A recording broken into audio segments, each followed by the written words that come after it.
Hi, this is Ramya Ravindran and welcome back to my channel Infinity for UPSC. So today we are going to cover the second part of this chapter, that is the Mughal Empire. In the first part of this chapter, that is in the previous video, we had seen about the important Mughal rulers, the important events in their life like the military campaigns which they undertook, the places which they conquered, the relationship which they had with other rulers and the relationship among the family members. So all these were seen in the previous video. Now in this video we are going to see about the other aspects of Mughal rule.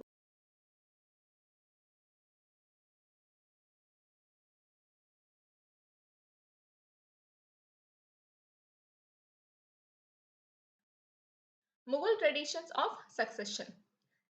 The Mughals did not believe in the rule of primogeniture. Now primogeniture means the eldest son will inherit the father's property. So that is the meaning of primogeniture and that was not followed by the Mughals. And that is the reason there were clashes among the sons for the inheritance of the throne, because there was no fixed rule as to who is going to inherit the throne after the death of the father. And that is the reason every ruler had to see this succession conflict which took place among their sons. And this is the main reason, that is the tradition of succession which was followed by the Mughals. They followed the custom of coparcenary inheritance, the division of inheritance amongst all sons. That is, all sons have got equal right to the property of the father. Mughal relations with other rulers. We had seen that some of the Mughals had good relationship with the neighboring kingdoms, whereas the rulers like Aurangzeb, he had created much more enemies for the kingdom. Mughal rulers campaigned constantly against rulers who refused to accept their authority.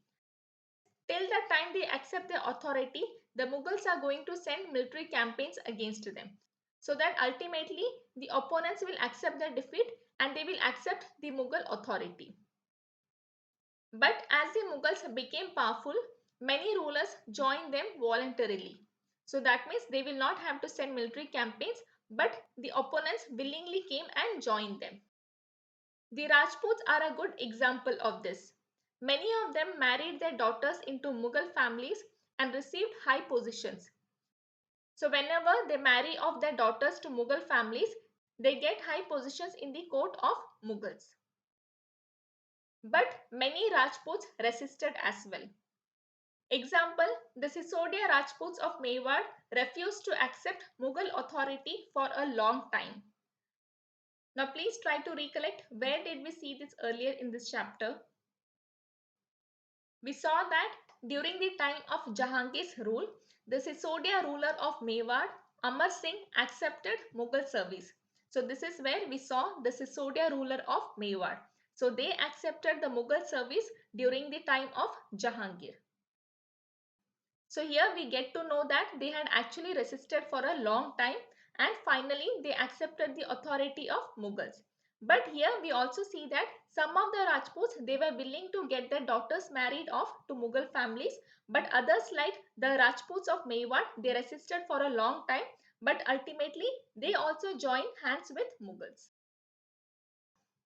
Once defeated, they were honorably treated by the Mughals, given their lands or watan back as assignment.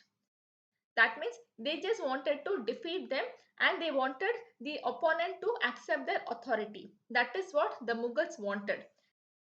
And once the opponent was defeated, the Mughals gave back their lands to them. So this is how they treated the other rulers or the other opponents. Maybe not all Mughal rulers, but generally most of the Mughal rulers, this is how they treated their opponent. And that is the reason they could rule for a long time. So, the careful balance between defeating but not humiliating their opponent enabled the Mughals to extend their influence over many kings and many chieftains. So that means the Mughals did not hurt the sentiments or the ego of the opponent, and that is the reason many of them willingly joined them or accepted their authority. But it was difficult to keep this balance all the time. We have seen that Aurangzeb, he did not have good relationship with the Sikhs, with the Deccans and with the Marathas. and he had insulted Shivaji after defeating Shivaji. He had come to the court of Aurangzeb, but Aurangzeb insulted Shivaji, and because of that insult, Shivaji he started rebelling once again against the Mughals. So this is what happens if you do not maintain the balance all the time. So example is Aurangzeb. So this is how they tried to maintain good relationship with the other rulers. That is defeating but not humiliating. So this is what you need to take from this slide. Mughal marriages with the Rajputs. We had seen that many of the Rajput families they married off their daughters to Mughals. And here we have been given two examples. First is the mother of Jahangir. Now who is Jahangir? Jahangir means Salim. So mother of Salim means Akbar's wife. So this person is actually Akbar's wife. So Akbar's wife was a Kachwa princess, daughter of Rajput ruler of Amber, which is in modern day Jaipur. So Akbar's wife was a Rajput princess from Kachwa and she was from Amber, which is in present day Jaipur. So you need to note this Amber, this is present day Jaipur. So Akbar's wife, that is Jahangir's mother, was a Rajput princess. Second example, the mother of Shah Jahan was a Rathod princess, daughter of Rajput ruler of Marwa, that is present day Jodhpur. So mother of Shah Jahan has got another name, that is Khurram. And who is the father of Shah Jahan? Jahangir. So here we are talking about the wife of Jahangir. So the wife of Akbar and the wife of Jahangir both were Rajput princes. One was Kachwa princess and the other one was a Rathod princess. Next is Noor Jahan's influence in Jahangir's court. Just now we had seen about Jahangir's wife being a Rajput. Now here we get to know about Noor Jahan and the influence that she had in Jahangir's court, and the influence was to such an extent that she could even issue a farman in her own name. So that means the influence was to a great extent that the wife or the lady could issue a farman in her own name, and that too during those days. Meherunisa married the Emperor Jahangir in 1611 and received the title Noor Jahan. So Noor Jahan, this is not her name, this is the title which was given after she was married to Emperor Jahangir. She remained extremely loyal and supportive to the monarch. As a mark of honor, Jahangir struck silver coins bearing his own title on one side, and on the other, the inscription said, "In the name of the Queen Begum Noor Jahan." So that means on one side, Jahangir's name was written, and on the other side of the silver coin, the name of Noor Jahan was mentioned. So this was the importance which was given to Noor Jahan. Then apart from that, we had already seen that a farman was issued in the name of Noor Jahan. Then she was also mentioned in two of the seals. One was square and other one was round. So in the square seal, it is mentioned that the command of her most sublime and elevated majesty Noor Jahan Pacha Begum. Then the round seal states that by the son of Shah Jahangir, she became as brilliant as the moon. May Noor Jahan Pacha be the lady of the age. So this just goes on to say the importance and the influence that she had in the courtroom. Now from this slide, you just need to take that Jahangir's wife was called Noor Jahan. This is the title, and her name was struck in the silver coin. On one side, Jahangir's name was written. On the other side, Noor Jahan's name was written. Then, very important point, a farman was issued in the name of Noor Jahan. Then next is Mansab Das and Jagir Das. As the empire expanded to encompass different regions, the Mughals recruited diverse bodies of people from a small nucleus of Turkish nobles. And these Turkish nobles, they are called as Turanis. So this got expanded to include Iranians, Indian Muslims, Afghans, Rajputs, Marathas, and other groups. Now, why did they start with Turkish nobles? What is the reason? Try to recollect. The reason is from their father's side, they were the successors of Timur and they were proud of their Timurid ancestry. And this Timur, he had ruled the modern day Iran, Iraq and Turkey. So that is the reason they had recruited the Turks in their court. So here we get to see that the initial nobles, they were Turkish in origin. So apart from Turkish, they started recruiting the other people as well as the empire expanded. Those who joined Mughal service were enrolled as Mansabdars. The term Mansabdar refers to an individual who holds a Mansab, meaning a position or rank. So a person who holds Mansab, he is called Mansabdar. So the holder of Mansab, Mansabdar, and everybody who joins the Mughal service, they are enrolled as Mansabdars. And the meaning of Mansab is position or rank. This Mansabdari, it was a grading system used by the Mughals to fix rank, salary and military responsibility. So three things that Mansab gives you. Mansab, it is a position or rank and it fixes first your rank, second your salary, third military responsibility. Very important point. Rank, salary and military responsibility. Very important. Then the rank and salary were determined by a numerical value called Zat. So Zat, this is a numerical value which determines the rank and salary. Note this, Zat, it determines rank and salary and not military responsibility. Whereas this Mansabdari grading system, it fixes rank, salary and military responsibility. Then with respect to Zat, higher the Zat, the more prestigious was the noble's position in court and larger his salary. So we have seen that Zat, it determines the rank and salary. So higher the Zat, it means the rank is higher, the position in the court is higher and salary is higher. Example, nobles with a Zat of 5,000 were ranked higher than those of 1,000. That is, if the Zat is higher, the rank is more prestigious. So 5,000 is more prestigious than 1,000. So here, what all are important? Mansab, it means position or rank and this fixes your rank, salary and military responsibility. Then Zat, this is a numerical value and it determines the rank and salary. So two things here, rank and salary and not military responsibility. But here Mansab, it fixes your military responsibility as well. Then higher the Zat, position in court is more prestigious and salary is larger. Mansabdar's military responsibilities. The Mansabdar's military responsibilities required him to maintain a specified number of Sawar or cavalrymen. Sawar or cavalrymen means they will ride the horse. So that is the meaning of cavalrymen.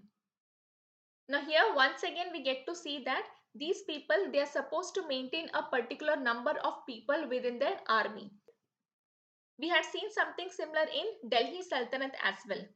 There we saw that the Iqtidars, they are supposed to maintain a particular number of military men. So that whenever there is war, the king has got enough military men who are trained by these Iqtidars. So that was the responsibility of Iqtidars and counter checking was done to make sure that the Iqtidars are in fact maintaining the required number of military men. So this is what I was talking about, that even during the time of Delhi Sultanate, care was taken that the Muktis kept the required number of soldiers. So same thing is happening in the Mughal rule as well. Here the term is Mansabdar and here also they will make sure that they maintain a specified number of Sawar or cavalrymen. The Mansabdar brought his cavalrymen for review, got them registered, their horses branded and received money to pay them as salary. So all these are the responsibilities of Mansabdar. He will have to take care of these cavalrymen and the money will be given to Mansabdar and Mansabdar will pay money to cavalrymen. So here since Mansabdars are paying the salary to cavalrymen, some of the Mansabdars, they could think that instead of spending 1,000 rupees on the cavalrymen, I can just keep half cavalrymen and I will only spend 500 rupees and keep the remaining 500 rupees with me. So that is the reason we require this cross checking, because the money, that is the salary, is being paid by the mansabdar and not by the ruler directly. So we need to cross check whether he is keeping the required number of sawar. Mansabdars received their salaries as revenue assignments called jagirs, which were somewhat like iktas. So here also Mansabdars, their salary is in the form of iktas or jagirs. In the third chapter, the term which was used was ikta, and that is the reason they were called iktedar. In the fourth chapter, that is during the time of Mughals, the term used is Mansabdar, and this is Jagir. So here Ikta and Iktedar during the time of Delhi Sultanate. Then during the time of Mughals, the term is Mansabdar and Jagir. Okay. So again, they are given Jagir, that is a piece of land is given to them, and these Mansabdars have got the right to collect revenue from these Jagirs, and that is their salary. So salary is not paid to them in the form of cash. It is paid to them in the form of land called jagirs, and they are given the right to collect revenue from this piece of land. But unlike muktis, now who were these muktis? These iktedas, they had got one more name, and that is muktis. We will revise everything once again. So in the third chapter, that is in the Delhi Sultanate, we had seen that the lands were called Ikta and the holder was called Iktedar or Mukti. So Iktedar or Mukti, they are one and the same. They collected the revenue of their assignment as salary. So same thing, they are not given salary in cash. They can collect revenue from the land which is given to them. They also paid their soldiers from these revenue.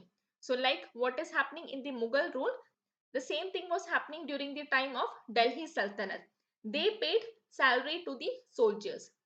And that is the reason these muktis were also cross-checked to make sure that they are maintaining the required number of soldiers.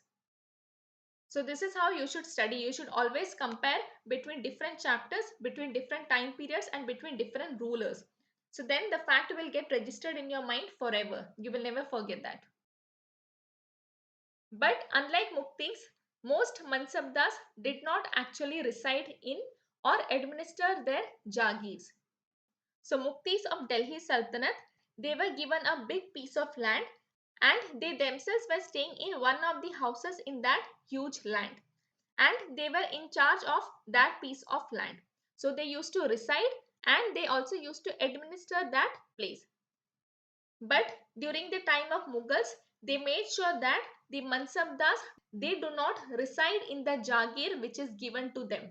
This Jagir is only for the purpose of tax collection or revenue collection. But they cannot stay here and they cannot administer this place. That means they do not have any control over this place or the people. They cannot influence the people. All these things are done to make sure that these people do not revolt and these people should not have support from these people. Because if they are not staying here, if they are not taking care of this land, they do not have influence over the people who are living in this land. So that means these Mansabdas, they cannot influence the people living here and he cannot make them revolt against the ruler. So all these are done to make the position of the Mansabdar weak. He should not have any influence over the Jagir which is given to them.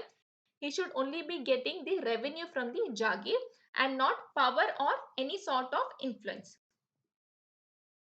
Now once again, when we come to Delhi Sultanate, although we see that these muktis, they stay in that land, but the rulers have made sure that they control the muktis. And how are they doing that? They are making sure that the office was not inheritable. That is, the son of the mukti will not become the next mukti. Then apart from that, assign iktas for a short period of time before being shifted. So these muktis, they are given a piece of land, ikta, and that ikta is shifted. For some time, he will rule one piece of ikta, and after some time, this mukti from this land, he will be shifted and he will be given some other ikta, maybe here. So why is this being done? so that he doesn't have enough time to influence the people. He should not have any influence over the people, and he should not be able to force them to revolt against the king. So all these things were done during the time of Delhi Sultanate also, but the method was different. Then the office was not inheritable and the ikta was shifted from time to time. The Mansabdars only had rights to the revenue of their assignment, which was collected for them by their servants, while the Mansabdar themselves served in some other part of the country.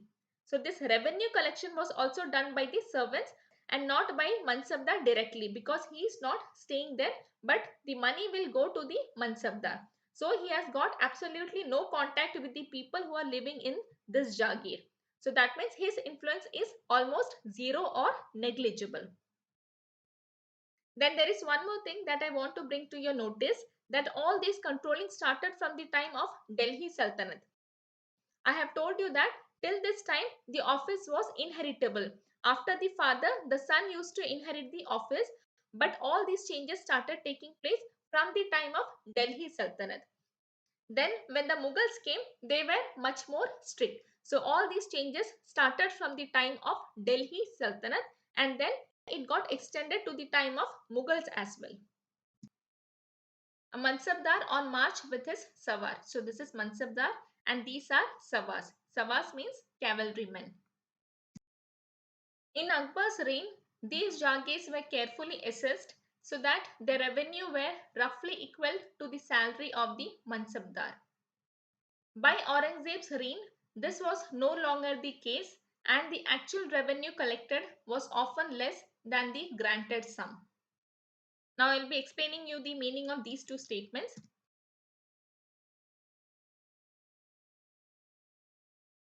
Here in the Akbar's reign, these Jagirs were carefully assessed so that their revenue were roughly equal to the salary of the Mansabdar.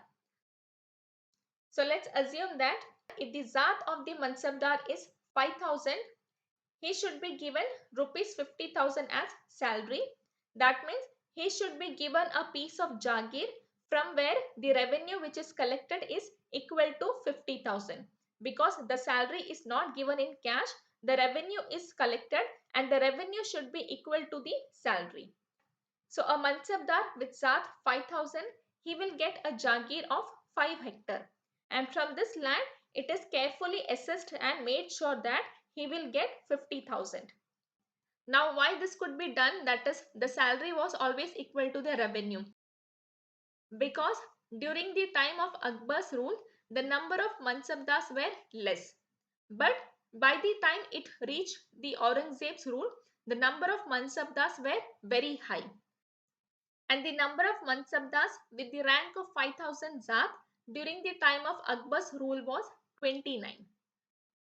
So let us just roughly calculate 29 Mansabdars into 5 hectare, that means 145 hectare. And there are other Mansabdars with low Zat. So suppose all those Mansabdars together they should be getting 100 hectare. So that means Akbar would need 245 hectares to be distributed among the Mansabdars as Jagirs. And he would not have any problem in doing so, because he would have already kept aside at least 300 hectares. So Akbar's time everything was very smooth. But by the time we reach Aurangzeb's reign, the actual revenue collected was often less than the granted sum. That means if the Mansabdar's Zat is 5,000 and the salary which is allotted is 50,000, he will be only getting 30,000, because instead of giving 5 hectares, he would be given only 3 hectares. So that means the Mansabdar would be able to collect only 30,000 rupees from this Jagir. But now what will this Mansabdar do? He will become corrupt. He will try to collect more tax from the peasants, because otherwise his salary would be very less than what was promised to him. So to make sure that he get 50,000 rupees, he will try to force the peasants to pay more money, to pay more tax than what was prescribed by the state. So these Mansabdars, they would become corrupt. Now why was this done? Why was Aurangzeb giving only 3 hectares? Because during his reign, the number of mansabdars with a rank of 5000 zat increased to 79. During the time of Akbar, the number was just 29. Now the number has become 79. So this 29 and 79, it is given in the textbook. All these things I have just calculated as an example to show you how things work out. But 29 and 79, it is given in your textbook. These are actual figures. These are not just for the sake of example. So here why he is giving only 3 hectares? If he has to give 5 hectares, that means 79 into 5, it will become 395. But he has only got 300 hectares. During the time of Akbar, he has kept 300 hectares aside. Maybe during the time of Aurangzeb, he can keep 400 hectares aside because the empire has expanded. But we also need to understand that during the time of Akbar, the empire was already expanded to a great extent. And after that, the possibility of expansion was very less. So during the time of Aurangzeb, the expansion would be only to some extent. So he will not be able to raise this number of hectares. He will be only able to raise it to some extent. So now here itself it becomes 395 hectares. And that is the reason he is giving only 3 hectares. So that it becomes 237. And maybe low Zat, they are supposed to be given 300 hectares, but he will only give half. Instead of giving 1 hectare, he is giving only half hectare. So he will only have to give 150. So now this 237 and 150, which is 387 hectare. So what is happening during the time of Aurangzeb? The Mansabdars are getting Jagir, which is not giving them the required revenue. That is one thing. And the second thing is, some of the Mansabdars will have to wait for their Jagir, because this 300 means 87 hectares cannot be given to the Mansabdars. So those people, they will have to wait and they will not be given Jagir. They will be given Jagir later on when some other Mansabdar retires. So they will get less revenue, one thing. Second, they will have to wait for their Jagir for some time till some other Mansabdar retires. So this is the difference during the time of Akbar and during the time of Aurangzeb. There was also a huge increase in the number of Mansabdars, which meant a long wait before they received a Jagir. I have already explained this. In Akbar's reign, there were 29 Mansabdars with a rank of 500 Zat. By Aurangzeb's reign, the number of Mansabdars had increased to 79. These and other factors created a shortage in the number of Jagirs. As a result, many Jagirdars tried to extract as much revenue as possible while they had a Jagir. So that's what I explained, that these Jagirdars, they became corrupt and they started exploiting the peasants and they forced the peasants to pay more tax. Aurangzeb was unable to control these developments in the last years of his reign, and the peasantry therefore suffered tremendously.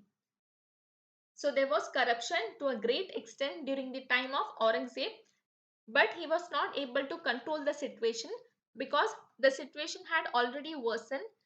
The number of Mansabdars had increased tremendously, that is 29 to 79, and the Jagir was not getting increased. So the Jagir is not increasing, but the number of Mansabdars are increasing. Corruption during Jahangir's reign. So this says that the corruption had actually started during the time of Jahangir itself. Jahangir is Akbar's son.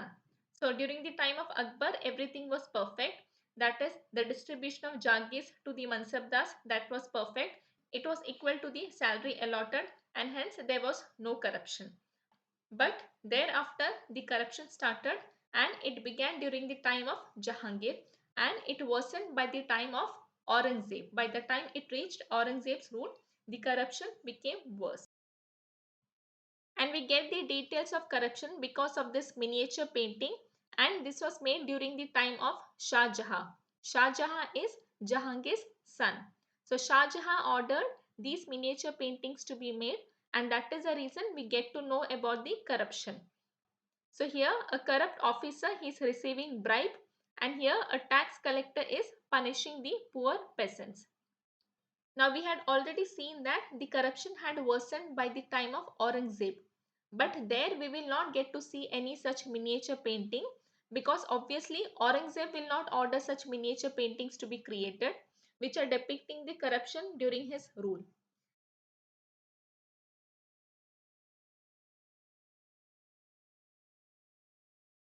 Next is Zabt and Zamindars. The main source of income to Mughals was tax on the produce of peasantry. So this I had been telling since the time of ancient history, that the most important source of tax is the produce of the peasant. So that is the case with Mughals as well. In most places, peasants paid taxes through rural elites, that is headman or local chieftain. The Mughals used one term, that is zamindars, to describe all intermediaries, whether they were local headmen of villages or powerful chieftains. So zamindars means all these intermediaries who were acting between Mughals and the ultimate peasants. So all of them were called as zamindars. Till now we had seen Mansabdar and Jagirdar. So Mansabdar, Jagirdar both are one and the same. And here we get to see one more term, that is Zamindars, and it describes all intermediaries, whether they are local headman of village or the chieftain. All of them are called Zamindars. Akbar's revenue minister Todarmal carried out a careful survey of crop yields, prices and areas cultivated for a 10-year period from 1570 to 1580. On the basis of this data, tax was fixed on each crop in cash. So note this point, for each crop the tax was different and the tax was collected in cash from this time. Now before this period we had seen that tax was always collected in the form of goods and services, and the peasants, they were paying tax in the form of produce.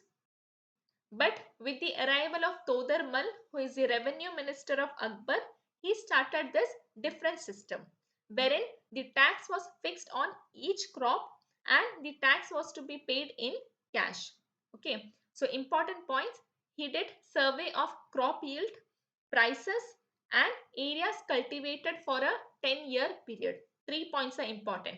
Crop yields, that is how much crop is produced per hectare of land, what is the price that you could get for that crop, then the areas cultivated for 10-year period. So 10-year period data was collected, it was observed, it was assessed, and based on that data tax was fixed. Each province was divided into revenue circles with its own schedule of revenue rates for individual crops. That means one province would be divided into different circles, and each circle will have its own revenue schedule. Suppose here the yield is very good. This is a fertile land and here the yield is going to be very good. So here the tax collected should be more.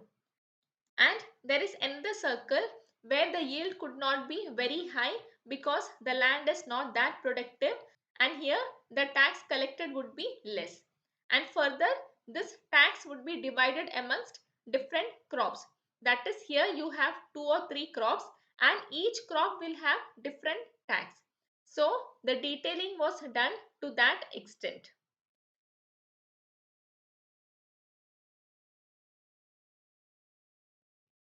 And this revenue system was known as Zabt. So this is Zabt, which is the revenue system, and other one, that is Zat, which is the ranking system. So Zabt revenue system, Zat ranking system. So do not get confused. Here you have got B, ZABT. It was prevalent in those areas where Mughal administrators could survey the land and keep very careful accounts. This was not possible in provinces such as Gujarat and Bengal. We had seen that the distant places were always a difficult one to rule, be it for Delhi Sultanate or be it for Mughals. The distant places were always an headache for them. So here also this Zabt revenue system, it was not possible in the case of Gujarat and Bengal because these were very far away and the administrators could not survey the land. They could not keep careful accounts because the detailing was done to a great extent. So that much care and that much detailing cannot be done in distant lands. In some areas, the zamindars exercised a great deal of power. The exploitation by Mughal administrators could drive them to rebellion. We had seen that the Mansabdars did not stay within the Jagir, but that was not the case with the Zamindars. We had seen that Zamindars are the middlemen. They could be village headman or they could be the local chieftain. So that means they are staying within the village and they have got chances to exploit the local people. So the exploitation by them often drove the people to rebellion. And sometimes zamindars and peasants of the same caste allied in rebelling against Mughal authority. Here we see that because of the exploitation of zamindars and the Mughal administrators, the peasants or the local people, they are rebelling against them. But rarely, sometimes zamindars plus peasants, they both rebel against the Mughal authority. So if you get this statement, do not think that it is a wrong statement, it is a correct statement. Zamindars and peasants together, they have rebelled against Mughal authority. And when did this happen? And this happened when zamindars belonged to the same caste as that of the peasants. So that means these zamindars, they felt a sense of belonging with these peasants. And that is the reason they shared the grief of the peasants and they also rebelled against the Mughal authority. So note this statement, this is a correct statement. Zamindars and peasants of the same caste rebelled against the Mughal authority. These peasant revolts challenged the stability of the Mughal Empire from the end of the 17th century. Now, end of the 17th century means during 1690s or 1680s. And who was ruling during that time? Aurangzeb was ruling during that time. We had already seen in the part 1 of this chapter that Aurangzeb's time saw lot of revolts from all sides. Aurangzeb was not a tactical ruler. He did not have good relationship with other rulers, with the neighborhood rulers, and that is the reason he faced lot of revolts from every side. And here we also get to see that during his time, peasants had also revolted. So this challenged the stability of the Mughal Empire during the time of Aurangzeb's rule. So in the second part of this video, till now we had seen the relationship of Mughals with Rajputs. How did they marry the Rajput princess? Then we saw about Mansabdar, Jagirdar, Zamindars, Zabt system, Zat system. All these were seen. Now we are going to have a closer look at Akbar. So here we will see about Akbarnama, Aine Akbari, Akbar's policies and Sulh Kul. So Akbarnama, Aine Akbari, Sulh Kul, all these are related to Akbar. We'll see all these in detail.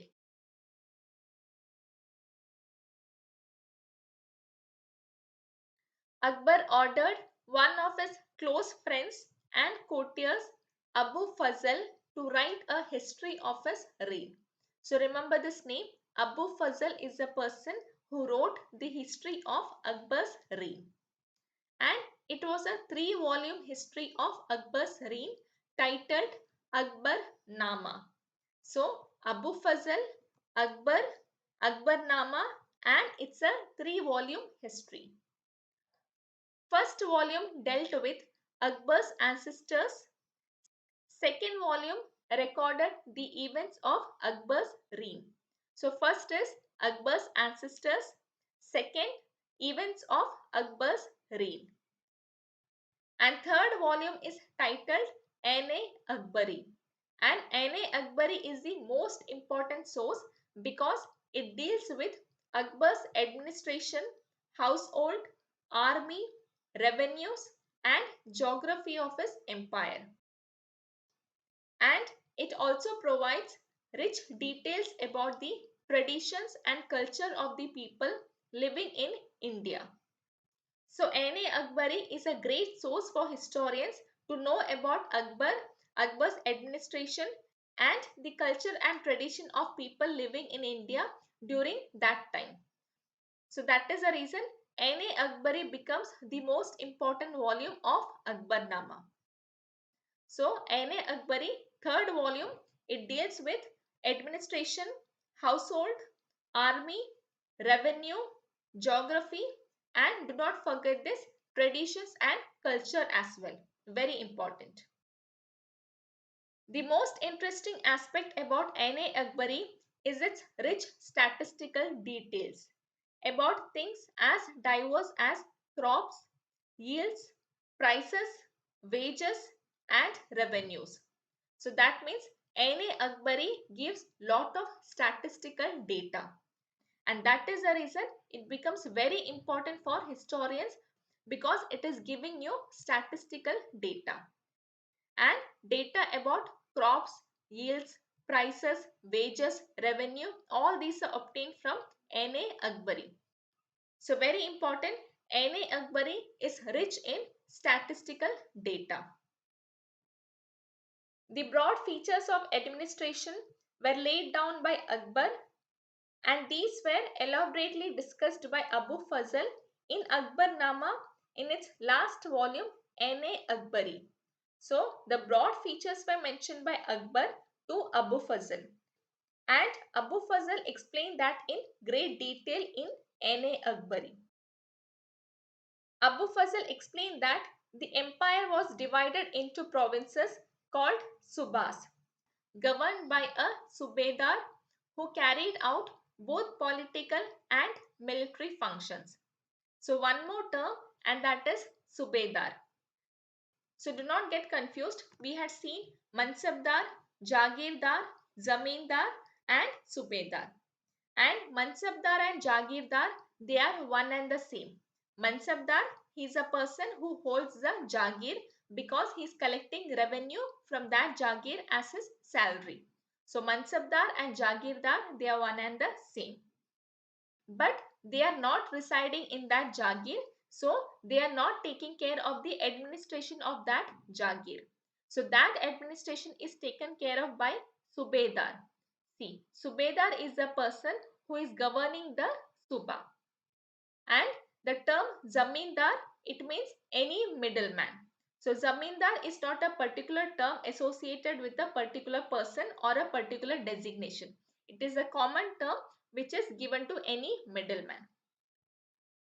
Then this is Subedar because each province is divided into various subas and each suba is taken care of by Subedar, and he is undertaking the political and military functions within each suba.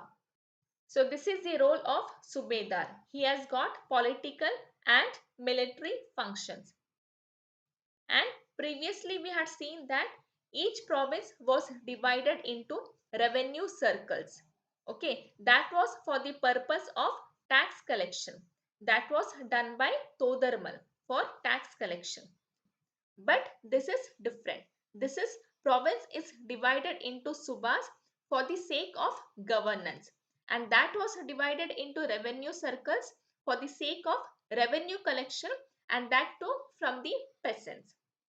So always note the difference between the terms and the difference in the functionality of those two terms. Each province also had a financial officer or diwan. So Subedar, he is taking care of the overall governance of the Suba. And to assist him, we have got many other officials. And one such official is the financial officer, who is also called as Diwan. Now this is very important because these kind of questions have been asked many times. You will be given the designation and you will have to match the designation with the role. So here Diwan is the financial officer during the time of Mughals. Very important, Diwan means financial officer. Apart from Diwan, we have got military paymaster, which is Bakshi. So Bakshi means military paymaster.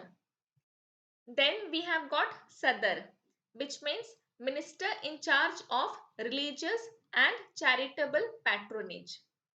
Faujdar, military commander. Kotwal, town police commander. Now this is easy. Faujdar means military commander. Kotwal means police commander. These are common terms in Hindi, Faujdar and Kotwal. But this you need to note. Diwan, financial officer. Bakshi, military paymaster. Sadar, in charge of religious and charitable patronage. So please pause this slide and make sure that you study the designation and the associated meaning of that. Akbar's nobles commanded large armies and had access to large amounts of revenue. So nobles means high officials sitting in the court. So they had their own large armies and they also had access to large amount of revenue. That means they are very powerful and they could anytime try to overthrow the ruler. But they were all loyal. And while they were loyal, the empire functioned efficiently. But by the end of the 17th century, so again, this is during the time of Aurangzeb, many nobles had built independent networks of their own. So by this time, they had got their own strong network and they were self-sufficient. So during this situation, their loyalties to the empire were weakened by their own self-interest. Now this was not just their own self-interest, but it was also because of Aurangzeb. Because of Aurangzeb, several rulers, several groups of people like Sikhs, Jat, Satnamis, all these people, and plus we just now saw that peasants also revolted. And now we see that the nobles were no longer loyal to the empire. So all these are happening during the time of Aurangzeb. And during the time of Akbar, the nobles were very loyal even though they had access to large armies and large amount of revenue. Now next is Sulah-e-Kul. So we saw Akbarnama, Ain-e Akbari, Akbar's policies, and now we are going to see Sulah-e-Kul. So what is this? While Akbar was at Fatehpur Sikri during 1570s, he started discussions on religion with the ulama, Brahmins, Roman Catholics and Zoroastrians. We know that Akbar he had ruled from 1556 to 1605. If you want to remember Akbar's timeline, you will have to remember 5 and 6 in it. So 1556 to 1605, and he ruled for 50 years, 50 long years. These discussions took place in the Ibadat Khana. So another term, Ibadat Khana is a place where the discussions related to Sulah Kul took place. Akbar was interested in the religion and social customs of different people, and his interaction with people of different faiths made him realize that religious scholars who emphasized ritual and dogma were often bigots.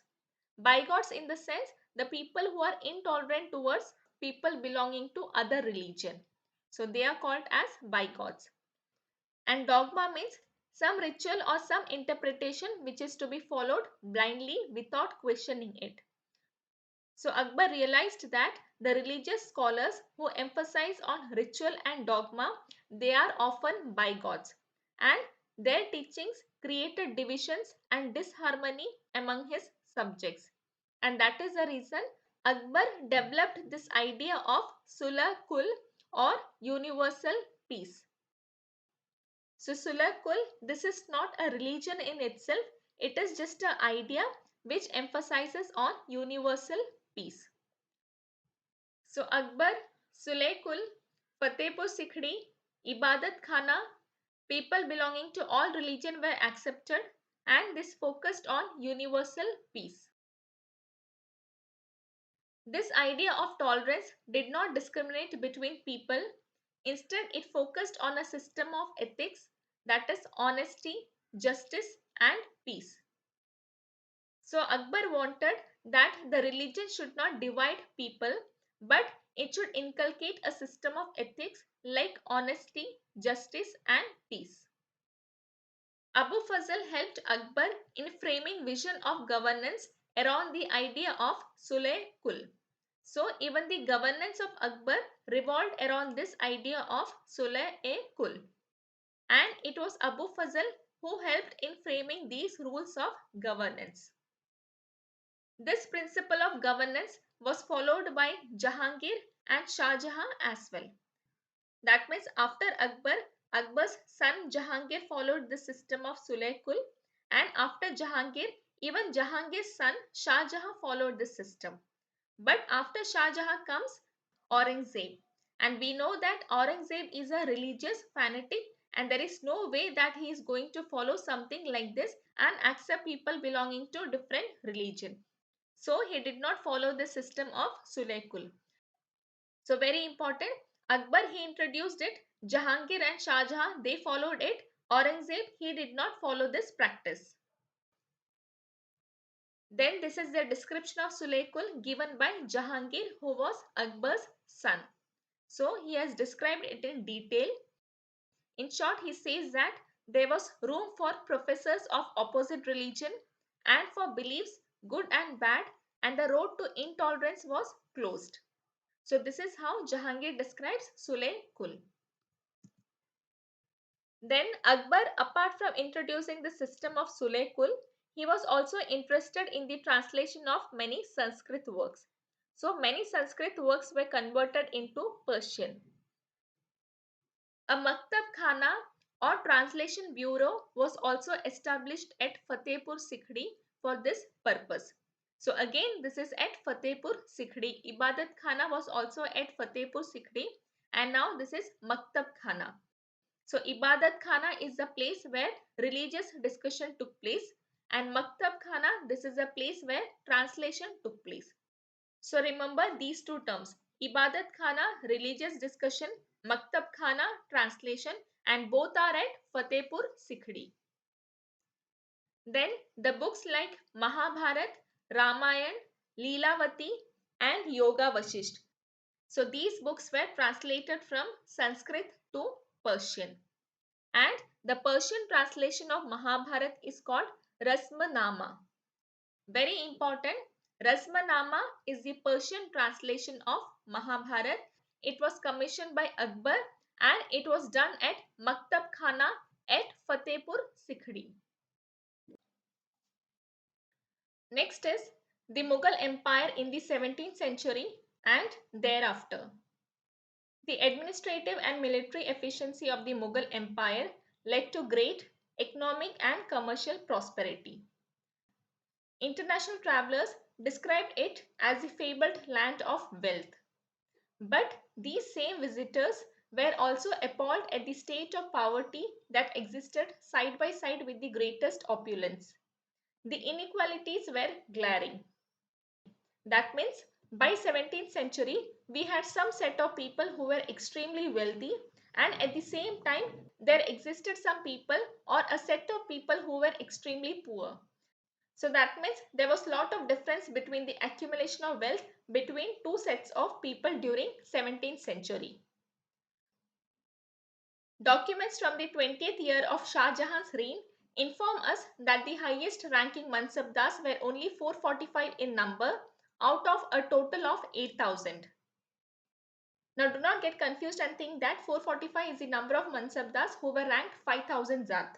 We had seen that during the time of Akbar, the Mansabdars with a rank of 5,000 Zat were 29, and by the time it reached Aurangzeb, the number was 79. Now this 445, this is not the number of Mansabdars who were ranked 5,000 Zat, but this is the group of highest ranking Mansabdars. That means the top few ranks are included in this number. So do not think that we had 29 during the time of Akbar, then 445 during the time of Shah Jahan, and then 79 during the time of Aurangzeb. That is not the case. It is not only about the Mansabdars who were ranked 5,000, but it is the top few ranks. This small number, that is a mere 5.6% of the total number of Mansabdars, received 61.5% of the total estimated revenue of the empire. So 5.6% of people, they acquired 61.5% of the revenue. So that means this is a major reason behind the glaring inequalities. And this 61.5% revenue, it was given as salaries for themselves and for their troopers. That means their assistants. So in this slide, you need to remember the inequality that existed during the time of 17th century. This is one thing. Second thing is you need to remember this statement, this number, this fact, because you can use this in writing some of the mains answers. So this is the point. 5.6% of the total number of Mansabdars received 61.5% of the total estimated revenue. So you can mention that the top few people, they got the major share of the revenue, and this is how the glaring inequalities existed during the time of 17th century, and it continues to exist even today. Even today, this is the scenario. The top few people, they get the major share of the revenue or the profit in the industrialized world. So you can connect between these points, that how this trend started from the 17th century onwards and how is it ongoing even today in India and in the world. Then the next thing that you need to note is all these changes started during the time of 17th century. And 17th century in the sense these rulers were ruling the empire. That means Jahangir from 1605 to 1627, Shah Jahan from 1627 to 1658, Aurangzeb from 1658 to 1707. So these are the rulers who ruled the Mughal Empire during the 17th century. So till the time of Akbar, things were moving smoothly. The economic scenario was under control. But from the time of Jahangir onwards, the situation worsened. The Mughal emperors and their Mansabdars spent a great deal of their income on salaries and goods. So if they are buying something, that means the people from whom they are purchasing the items, they will get benefited. So who are the people from whom they are purchasing things? They are mainly the artisans and the peasants. So these people will get money. But is that money enough? No, that money was not enough. The extent of taxation was so high that hardly anything was left with them for investment. That is, if they are not investing in additional resources, if they are not investing in tools and supplies, they will not be able to increase the productivity.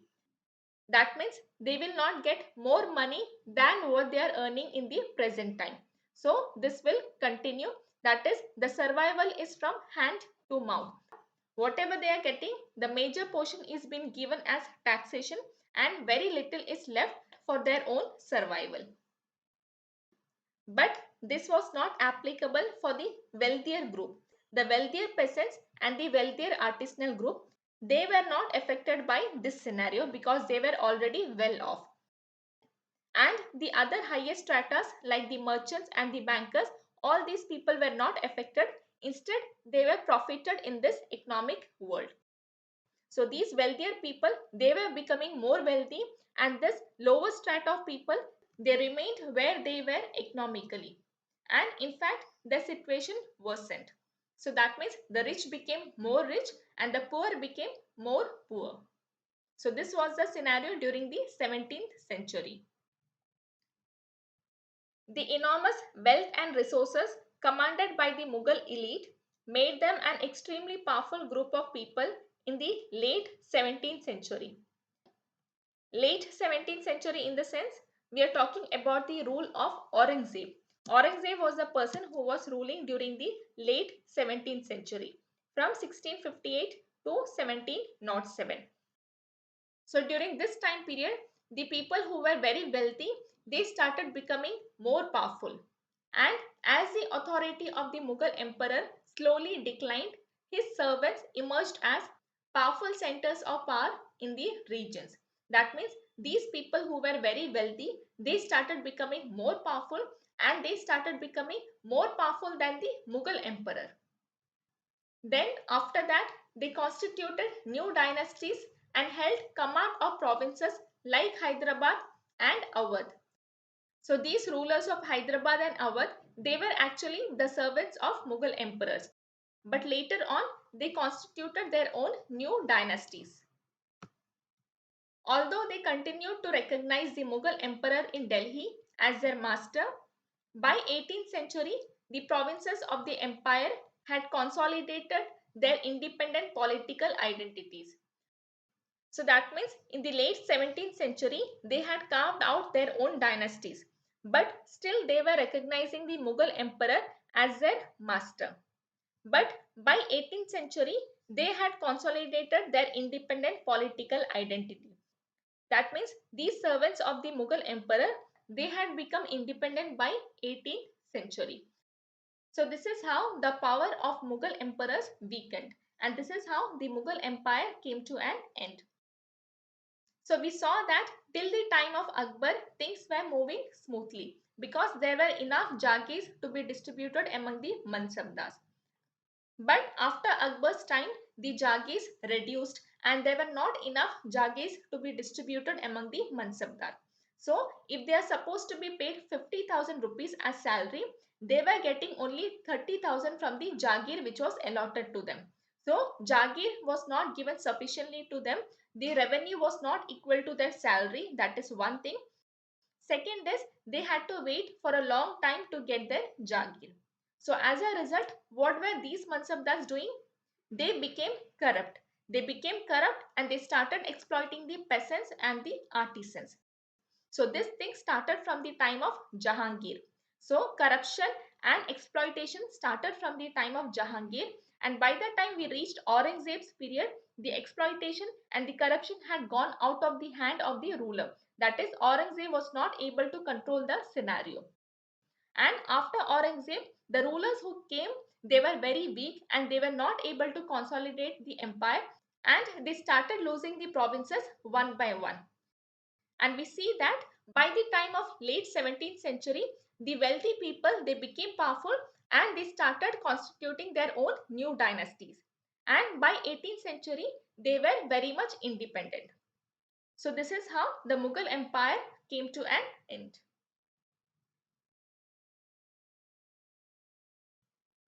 Now in your mains answer, this point which is given here, it can be very useful. You can write this point in your ethics answer, in your polity, and in your social issues answer. And you also need to be very smart enough to make use of all the points which you have learned. Do not just wait for the question to be asked so that you write the relevant answer. Everything which you have learned, you need to connect those points with other subjects and with other topics, and you need to make it relevant there. So that is how a smart student should write the answer. Because when you write such answers, it talks about your cerebral capacity and your ability to analyze aspects, different aspects, and to connect different aspects. So make sure that everything that you learn, you write it wherever it is applicable. So elsewhere, kings and queens. So that means we are talking about the kings and queens who ruled different parts of the world when Mughal emperors were ruling India. There were several great monarchs, all near contemporaries in different parts of the world in the 16th century.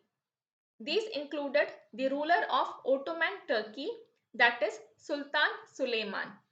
And this ruler of Ottoman Turkey, he ruled from 1520 to 1566.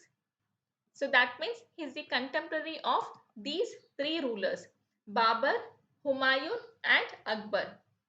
Because Sultan Suleiman, he ruled from 1520 to 1566. And during that particular time, Babur, Humayun and Akbar, these people were ruling India. Babur from 1526 to 1530, Humayun 1530 to 40, and then 55 and 56. And thereafter came Akbar and he ruled from 1556 to 1605. So Sultan Suleiman of Ottoman Empire, he was the contemporary of Babur, Humayun and Akbar. During his rule, that is during the rule of Sultan Suleiman of Ottoman Turkey, the Ottoman state expanded into Europe, seizing Hungary and besieging Austria. His armies also seized Baghdad and Iraq. Much of North Africa, all the way into Morocco, acknowledged Ottoman authority. So he had influence in Europe, and to the south of Europe, that is Baghdad and Iraq, and further south, that is North Africa, reaching up to Morocco. So that means all these regions and all these countries were part of Ottoman Empire. Suleiman also reconstructed the Ottoman navy. We know that naval service is going to be very much essential for the Ottoman Empire because he was controlling three different regions: Europe, then further south, and then further south to Africa. And we have got seas in between these regions. That means he will need a very good naval service to administer all these places which are separated from each other by different seas. Ottoman Empire's domination over the eastern Mediterranean brought the navy into competition with Spain. In Arabian Sea, it challenged the Portuguese. So that means they are just talking about the competitors of Ottomans. When they entered the sea, they had their rivals waiting in the sea and they had to challenge them and they had to compete with them in order to prove their dominance. The monarch was given the title of Al-Kanuni. We know Kanun means law and Al-Kanuni means the lawgiver. And why was he given this title? Because of the large number of regulations passed during his reign. And these regulations were aimed to standardize administrative procedures throughout the expanding domains of the empire, and specifically to protect the peasantry from forced labor and extraordinary taxes. Now, what is the difference that we see between the Ottoman Empire and between the Mughal Empire? We saw that when the Mughal Empire expanded, the regulations became weak. That is, they were not able to control things and things went out of their hand. But here, what is the Ottoman Emperor doing? He started making more number of regulations. See here, throughout the expanding domains of the empire. That means as the empire was getting expanded, he started making more and more regulations. And these regulations were mainly to protect the peasants from forced labor and extraordinary taxes. And what did we see in the Mughal rule? We saw that the peasants and artisans, the people who are living in the lower strata, they suffered very much because of the excess taxation and they were not able to save anything, and their scenario was from hand to mouth. They were only able to survive with the money which they got. So here we see that the lower strata of society, they were protected and they were protected from extra taxes as the empire expanded. So this is the difference that we see between the Mughal rulers and between the Ottoman rulers, especially Sultan Suleiman. Later in the 17th century, when public order declined in the Ottoman domains, the reign of Suleiman Kanuni was remembered as a period of ideal governance. So this is during the 16th century. We know that he ruled from 1520 to 1566. So this is during the 16th century. But by the time they reached the 17th century, the public order had declined because Sultan Suleiman, he was no longer ruling the Ottoman Empire and his period was remembered as a period of ideal governance. So from Sultan Suleiman, we can learn the importance of governance.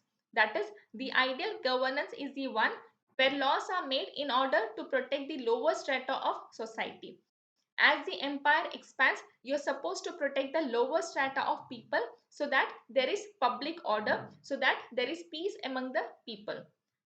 And the moment you fail to protect these people, there is decline in public order and there is no more ideal governance in place. And we saw this in the case of Ottoman Empire after the rule of Sultan Suleiman ended. And we also saw this in the case of Mughal emperors, the rulers who came after Akbar. How were they not able to control the situation as the empire expanded? So this point, that is the importance of ideal governance and the importance of lawmaking in order to protect the lower strata of people. This you can write in the case of ethics, in the case of social issues, and in the case of polity. And there you should mention about this Al-Kanuni, who is Sultan Suleiman of Ottoman Empire, who ruled during the 16th century. So you can write these points whenever the question is related to governance or about lawmaking or about protecting the lower strata of society. Now, among the NCERT questions given at the end of this chapter, this statement is also given. That is, you have been given the contemporaries of Akbar. And these kind of questions are very important. You need to note the contemporaries of each and every ruler.